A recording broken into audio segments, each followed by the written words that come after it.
चलो ठीक है।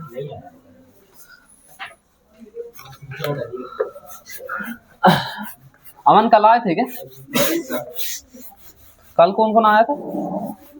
आकाश आया था, महेंद्र आया था, और भी कई कई लोग आए थे। शरद आया था ना? शरद क्या पढ़ रहे थे आज? मतलब कल क्या पढ़ रहे थे अपन लोग? वैसे रिमाइंड करके बताओ ना, बुक खोल के मत बताओ। मेरे हिसाब से भूलना तो नहीं चाहिए था, जिस हिसाब से मैंने समझाया था कल आपको। कल अपन बात कर रहे थे मनी मैनेजमेंट की, है ना? The management of money.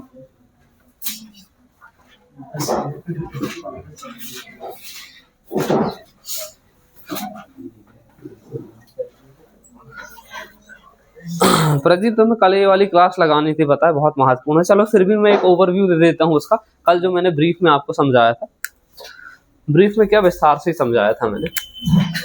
तो हम 3 चीजों की बात कर रहे थे कल। पहली थी फाइनेंशियल लिटरेसी। फाइनेंशियल लिटरेसी, इसको कहते हैं वित्तीय साक्षरता। दूसरा हमने जिसकी बात कर रहे थे वो था 3 बातों में डिपेंड करता था वो। एक तो हमने पढ़े थे नीड क्या होती है, नीड मतलब जरूरत क्या होती है। दूसरी डिजायर क्या होता है,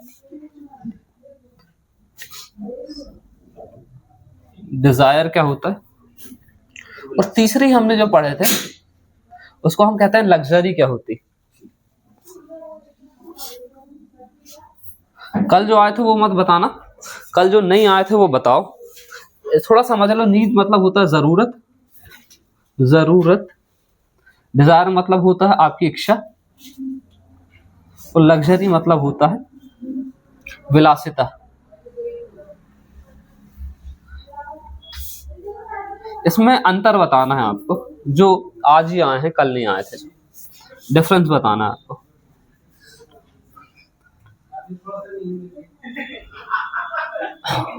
उसके बाद लास्ट में हमने क्या पढ़े थे आकाश? तीसरा कॉर्नर क्या था?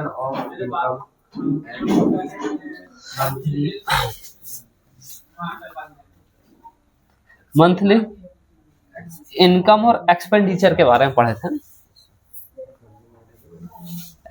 एक्सपेंडिचर।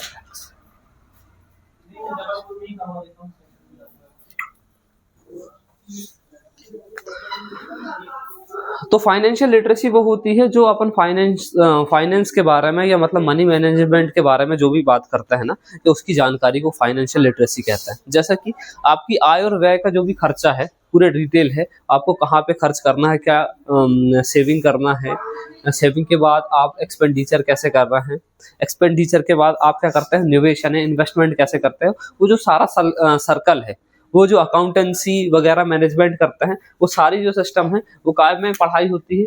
फाइनेंशियल लिटरेसी मतलब उसको वित्तीय साक्षरता के नाम से जानते हैं। मैंने उसकी परिभाषा भी लिखवाया था कि हाँ, मनी का प्रबंधन मतलब मनी का जो मैनेजमेंट के बारे में पढ़ाई जब होती है तो हम फाइनेंशियल लिटरेसी या वित्तीय साक्षरता की बात करते हैं। इसको कहते हैं वित्तीय साक्षरता।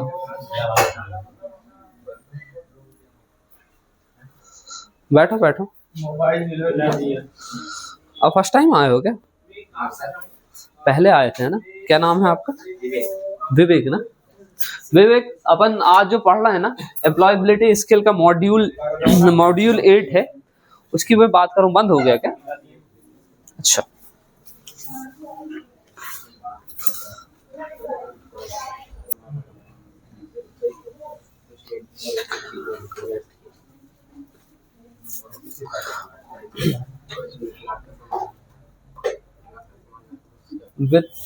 वित्त के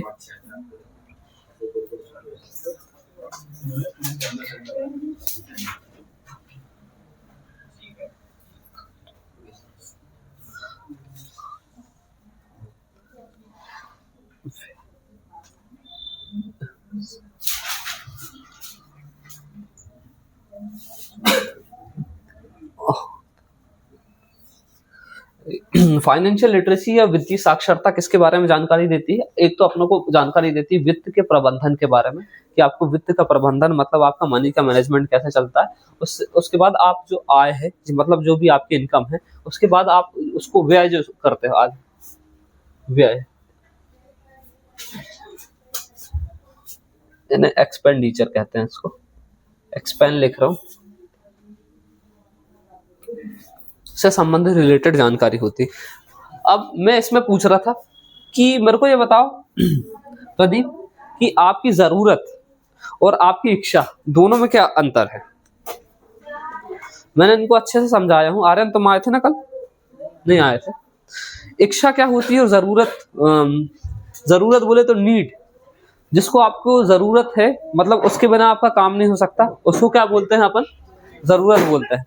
और जिसके बिना काम हो सकता है लेकिन आपको मतलब उसको क्या है, सिर्फ इच्छा रखते हो आप। जैसा मैंने कल एग्जांपल दिया था कि अगर आपको कपड़े की नीड है, बिना कपड़ों के मतलब कहना चाहिए आप बाहर नहीं घूम सकते हो, लेकिन अगर आपको कार नहीं है आपके पास, तो वो आपकी क्या कहलाती है? इच्छा या डिजायर है। तो डिजायर क्या है? कार है।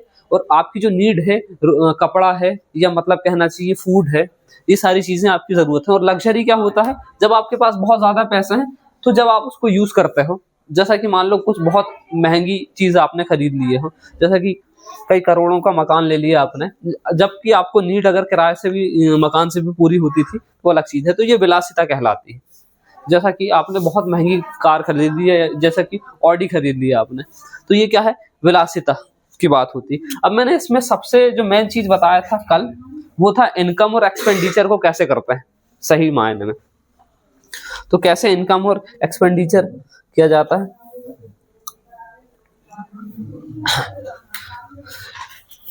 मैंने सबसे पहले बताया था आपको source of income.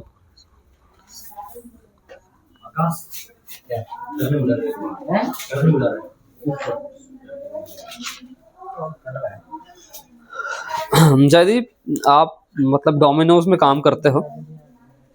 Sorry Pradeep ना, जयदीप। मेरे को ये बताओ आपकी मतलब मंथली इनकम क्या देते हैं वो लोग? मतलब जनरली कितना अमाउंट आप मतलब कहना चाहिए मंथ में कमा लेते होगे वहां से? 8-9 हजार, मतलब अपन 9000 मानते हैं इसको, ठीक है। अब देखो आपके पास दो चीजें हैं। या तो आप क्या कर लो, इनकम आई है आपके पास, इनकम है 9000 रुपए, और एक्सपेंडिचर है। जब आपकी आय है तो आप तो खर्च भी करोगे ना उसमें। तो मान लो आपने खर्च किया है इसको कि लगभग 5000 रुपए आपने इसमें खर्च कर दिए हो, एक्सपेंडिचर खर्च कर दिए। मतलब आप यहाँ पे मल्टी टाइप से आप खर्च कर सकते हो। तो आप खर्च करना है तो आप क्या कर सकते हो? तो सेविंग कर सकते हो, सेविंग कर सकते हो।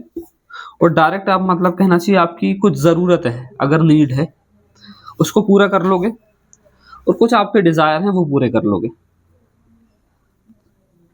डिजायर हैं वो पूरे कर लोगे, ठीक है। मान लेता हूं मैं कि आपने बचाए सिर्फ 3000 रुपए हो, इसमें 3000 रुपए सिर्फ आपने बचाए हो, बाकी आपके एक्सपेंसेस में चले गए, कुछ नीड्स थी आपकी, जरूरतें थी, मान लेते हैं उसमें आपके 5000 चले गए, और डिजायर में मतलब 1000 रुपए आपने उसमें डाल दिए, 6 और 3 9 हजार रुपए आपके खर्च हो गए। लेकिन आपने जो सेविंग करे हो ना, उसमें से आपने क्या करे, 2000 रुपए इन्वेस्टमेंट कर दिए, कर दिए, और सेविंग्स में कुछ पैसा आपने क्या कर दिया, खर्च कर दिया है। और खर्च में हो सकता है आपने फैमिली से रिलेटेड या किसी दोस्त के रिलेटेड, या आपकी कुछ और इच्छा थी उसमें खर्च कर दी, आपने सिर्फ 2,000 रुपए मान लो बचाया हो। तो अब देखो ये सर्कुलर जो इकोनॉमी चलती है ना, आप जब इन्वेस्टमेंट करोगे तो इन्वेस्टमेंट जो सोर्स ऑफ इनकम में काउंट होगा आपका। तो मैंने यहाँ पे बताया था कि अगर 2000 सिर्फ 200 रुपए भी जनरेट कर रहा है एक महीने में आपका, मान लो आपने 2000 रुपए इन्वेस्ट करे थे, क्योंकि इन्वेस्ट करे, हो सकता है कि आपकी जो सैलरी है उसमें तो इंक्रीज ना हो, लेकिन आपने इन्वेस्टमेंट करे हो तो कहीं ना कहीं से 200 रुपए आपने एक्स्ट्रा कमा लिए हो, तो आपका 9200 रुपए पर मंथ की सैलरी बढ़ गई, समझ लो 9,000 तो आते ही थे, उसके बाद आपका जो 200 रुपए का इन्वेस्टमेंट है ना, वो 200 रुपए पर मंथ के हिसाब से आपको प्रोवाइड कर रहा है, तो 9,200 की आपकी सैलरी हो गई।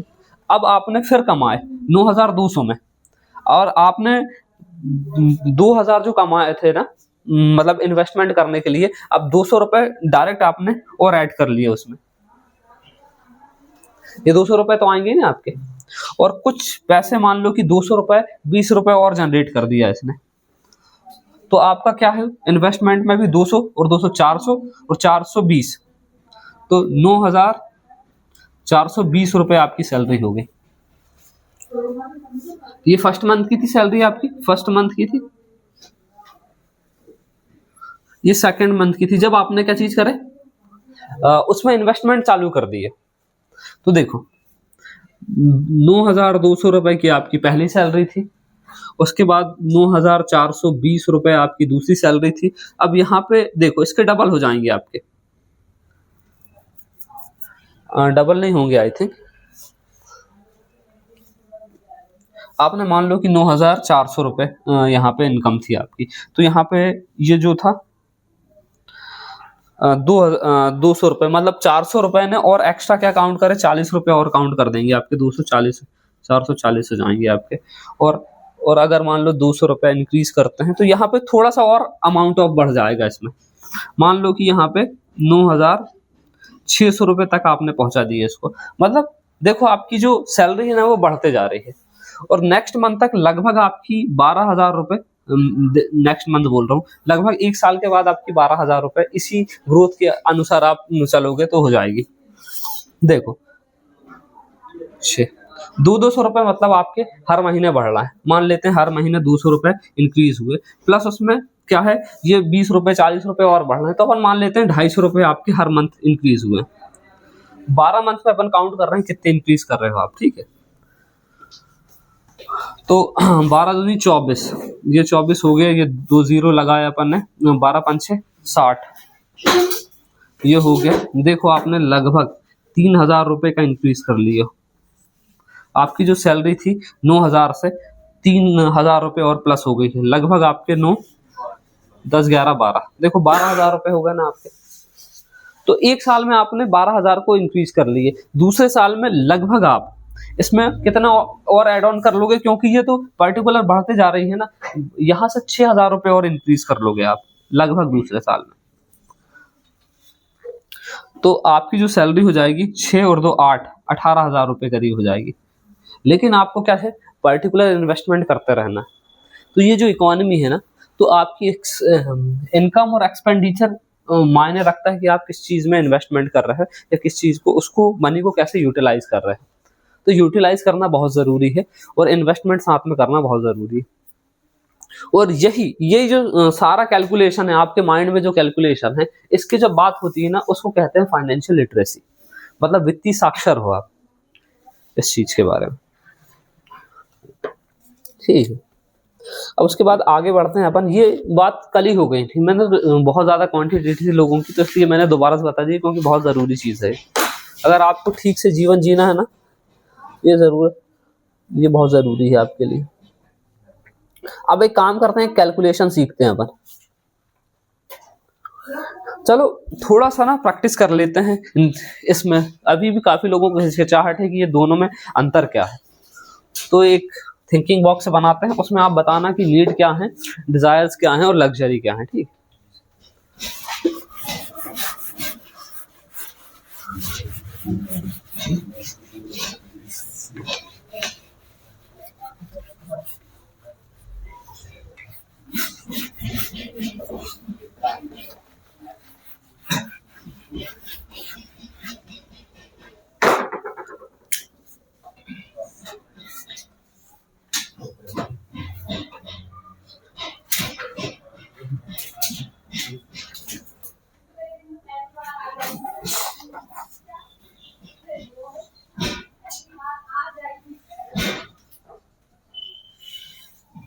ये बॉक्स है अपना, यहाँ पर आपको जो बताना है वो नीड से रिलेटेड है, यहाँ पे डिजायर से रिलेटेड है, और यहाँ पे लग्जरी से रिलेटेड है। तो जयजीत, इतना मैंने समझाया हूं, तो कम से कम मेरे को ये बताओ दो चीजों के बारे में मेरे को बताओ जो आपको लगता है कि उसके बिना आपके जीवन में काम नहीं हो पाता है। बताओ पहला।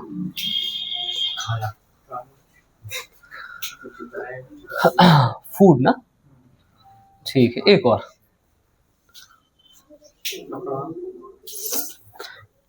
क्लॉथ्स, कपड़े है ना। अच्छा, दोनों में डिफरेंस ये है पता है, अगर मैं यहाँ पे भी लिख दूं ना उसको तो ये भी सही हो जाएगा। मान लो कि आपको कोई अच्छा सा जैकेट पसंद है, या मतलब सूट पसंद है कोई, आपने लगाया उसमें 25,000 रुपए, ये आपकी नीड थी क्या? नीड नहीं थी ना। लेकिन आपको जो जरूरी चाहिए इसमें भी आ जाएगा। बाकी चीज मतलब आपने बताया ठीक हो, लेकिन मैं सिर्फ समझाने के लिए बता रहा हूँ कि ये भी डिजायर हो सकते हैं। लेकिन क्या, जब आपकी नीड से वो बाहर चीजें जान लगती है, वो डिजायर में जाता है। नीड बोले तो आपकी सैलरी 9,000 रुपए है और आपका जो सूट आ रहा है वो 25,000 रुपए का आ रहा है, तो आपकी नीड तो नहीं हुई ना। आप तो काम तो इसमें हो सकता है आप 1,000 रुपए में भी काम चला लेते हो उसका, कपड़े खरीदने में। ठीक है, चलो फिर आगे बात करते हैं। अभी बताओ पहले महेंद्र, बताओ तो दो तुम्हें भी बताना है कि जिसके बिना काम नहीं चल सकता तुम्हारा। हाँ, जो जरूरी है तुम्हें लगता है, हो सकता है कि गलत भी हो, लेकिन ट्राई करके देखो, उसको बंद करो, ऐसे ही बताओ।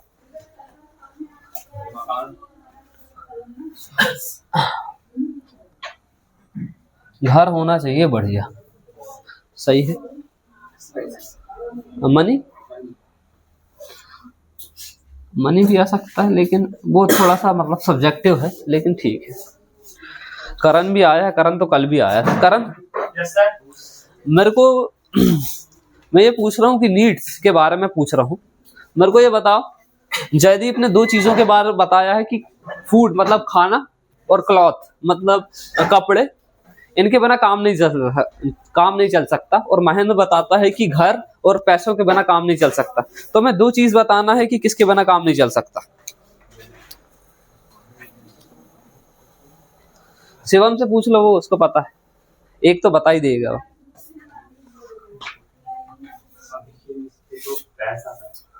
पैसा तो रिपीट हो रहा है। कितना पैसा?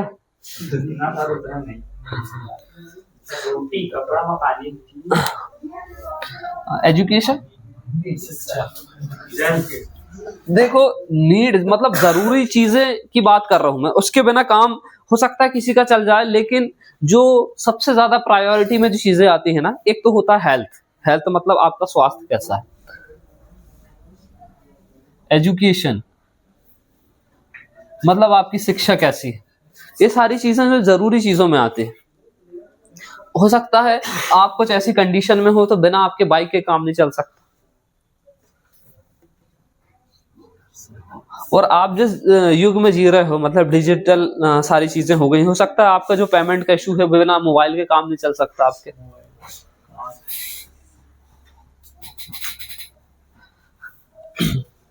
अब मेरे को ये बताना है, आप बताओ कि डिजायर के बारे में, दो डिजायर के बारे में बताओ। वो तो बहुत सारे हैं, इसमें तो कोई लिमिट ही नहीं है, इसमें लिमिट थी थोड़ी सी। अल्टो 800,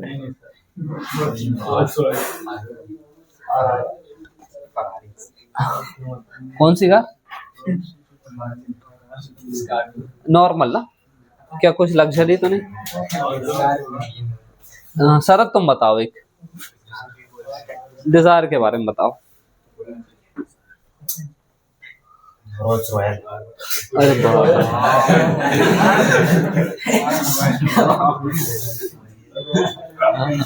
अरे अरे लिखने का मन तो हो रहा है, लेकिन तुमने गलत बता रहे, पता है ये लग्जरी में आता है।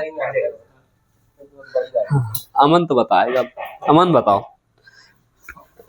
डिजायर और लग्जरी और नीड, मेरे को सिर्फ एक बारे में बताओ कि जो आपको लगता है कि चीजें डिजायर में आती है। ये तो कार का सेगमेंट हो गया ना, कार के सेगमेंट से हट के बताओ। हाँ, तो आपके पास कुछ और भी चीजों की जरूरत होगी, मतलब जरूरत तो है, लेकिन आपको ऐसा लगता होगा कि मेरे पास पैसे आएंगे। मान लो कि आपके जो सैलरी है लगभग 1 लाख से अब चली जाती है, तो क्या क्या खरीदना पसंद करोगे आप? घर ना, तो इसमें भी आ जाएगा ना घर, होम विथ गुड कंडीशन वाला।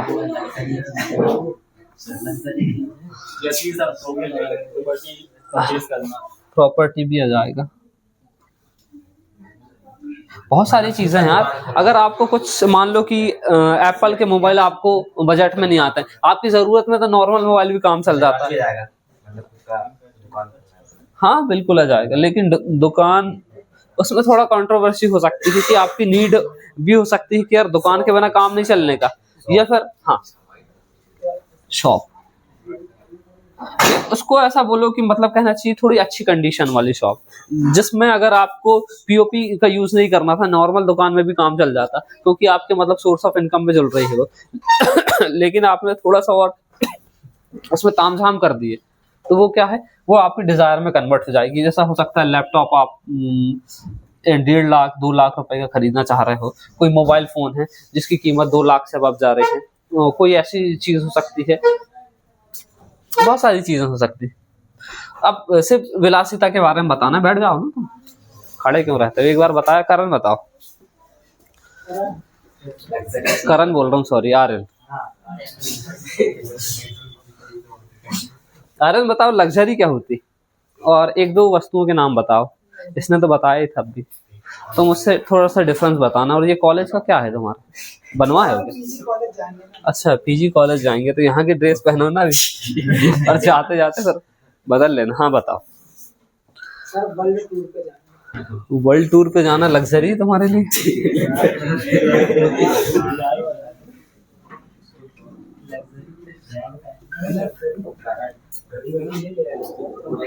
ठीक है बैठो करण, ठीक है, क्या दिक्कत है?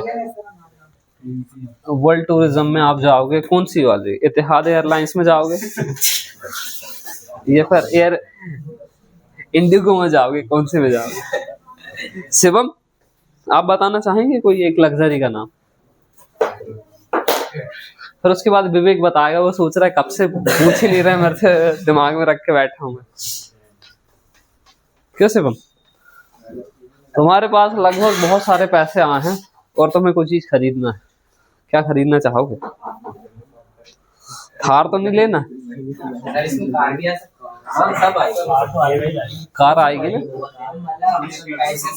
ये जितनी एक में चीज है ना, बस आपके पास एक्सप्लेनेशन ठीक रहना चाहिए, बाकी ये भी आ जाएगी, इसमें ये भी आ जाएगा, यहाँ पे यहाँ से यहाँ नहीं जाने का, बाकी यहाँ से यहाँ आ जाएगा। लेकिन आप एक्सप्लेन कैसे करते हैं उस पर डिपेंड करेगा कि आप उस चीज को लग्जरी मानते हो क्या नहीं। शिवम जल्दी बताओ यार, लग्जरी वॉच सोनाटा की, रिलैक्स की?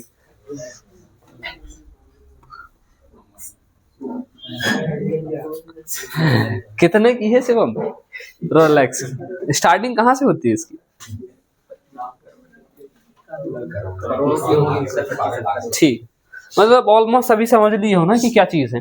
तो मेरा जो मेन पर्पस है ना वो बताने का इसमें यही है कि अगर देखो, अगर आपकी सैलरी लगभग 10,000 के करीब है ना, तो आपको ये बिल्कुल माइंड में क्लियर रहना चाहिए कि मेरे पास नीड क्या है, मेरे मतलब कितने कम पैसों में मेरा काम चल सकता है, वो नीड कहलाएंगी। और आप उससे ज्यादा उसमें खर्च कर रहे हैं तो वो आपकी जो क्या है डिजायर है उसमें खर्च कर रहे हैं, तो वो इन्वेस्टमेंट में आपके कोई काम नहीं आएंगे। अभी शुरुआत में आप क्या कर सकते हो, पहले आपकी नीड पूरी कर लो, नीड पूरी करने के बाद थोड़े बहुत पैसे और एक्स्ट्रा निकालने के बाद आप क्या काम करो, सबसे पहले सोर्स ऑफ इनकम में सबसे पहले आपकी नीड पूरी होंगी, नीड पूरी होंगी, उसके बाद आपकी सेविंग्स जाएंगी, सेविंग के बाद आपका इन्वेस्टमेंट होगा, इन्वेस्टमेंट होगा, इन्वेस्टमेंट के बाद आपका जो इन्वेस्टमेंट होगा वो सोर्स ऑफ इनकम को क्या करेंगे, इंक्रीज करेंगे, INC इंक्रीज करेंगे। तो अगर आपकी जो इकोनॉमी है ना ये वाले पथ पर है ना, तो आपकी ग्रोइंग इकोनॉमी है, it is called a growing economy. मतलब आपकी जीडीपी बढ़ते जा रही है, जीडीपी मतलब ग्रॉस डोमेस्टिक प्रोडक्ट, मतलब आपकी कुल वस्तुओं मतलब सेवाओं का जो योग है, मूल्य है, उसमें इंक्रीजमेंट आ रहा है, बढ़ते जा रही है, तो आपकी क्या है, इकोनॉमी बढ़िया रहेगी और आप एक अमीर देश या विकसित देश की ओर बढ़ेंगे। और अगर आपकी, और दूसरी देखो, ग्रोइंग इकोनॉमी, मान लो कि आपका जो सोर्स ऑफ इनकम है, सबसे पहले आपकी जो नीड पूरी होने के बाद आपकी जरूरतें भी मतलब डिजायर भी होते हैं, तो ये दोनों में जाएंगे। तो मान लो कि आपकी जो सेविंग्स है ना, सेविंग्स बहुत घट जाएगी, सेविंग के बाद अगर आपके मान लो कि अगर कुछ और डिजायर भी कुछ ऐसा है कि लग्जरी की आपकी जरूरत ही नहीं है, आप तो लग्जरी में गए से नहीं हो अभी, लेकिन डिजायर ही आपके इतना है कि आपकी सैलरी तो 10,000 रुपए थी, उससे ज्यादा कि आपका मतलब 15,000 रुपए में आपने उसको आईफोन ले लिया और एडिशनल करके, तो आपकी जो इकोनॉमी है ना, LOAN, लोन में चली जाएगी। जब लोन में जाने के बाद क्या होगा पता है, ये जो सोर्स ऑफ इनकम है ना, इसमें बहुत ज्यादा प्रेशर पड़ेगा। प्रेशर पड़ने के बाद क्या करोगे आप किसी बाबा के पास जाओगे अच्छे वाले, उसके बाद बोलोगे कि मेरा हाथ देख के बताओ कि क्या दिक्कत है उसमें, तो वो बाबा कहेगा कि एक काम करो, ये जो लोन है ना उसको थोड़ा सा बढ़ाओ, और 15,000 रुपए बाबा के पास भी लगेगी, और आपकी जो इकोनॉमी है ना वो डाउनग्रेड हो जाएगी, मतलब लॉस में चली जाएगी, आपकी इकोनॉमी पाकिस्तान जैसी बन जाएगी और लगभग नेपाल या श्रीलंका जैसा हाल हो जाएगा। तो अपनों को कौन सा ये वाली इकोनॉमी में काम करना है, ठीक है। तो एक काम करते हैं, थोड़ा सा कैलकुलेशन से समझते हैं। जो यहाँ पे दिया गया है, मैं तो अपने कैलकुलेशन से पहले ही समझा चुका हूँ कैसा है, इसमें जो दिया है मैं बस सिर्फ वो बताने वाला हूँ अभी आपको। इसको बंद कर दें क्या, चलने दे, 26 मिनट का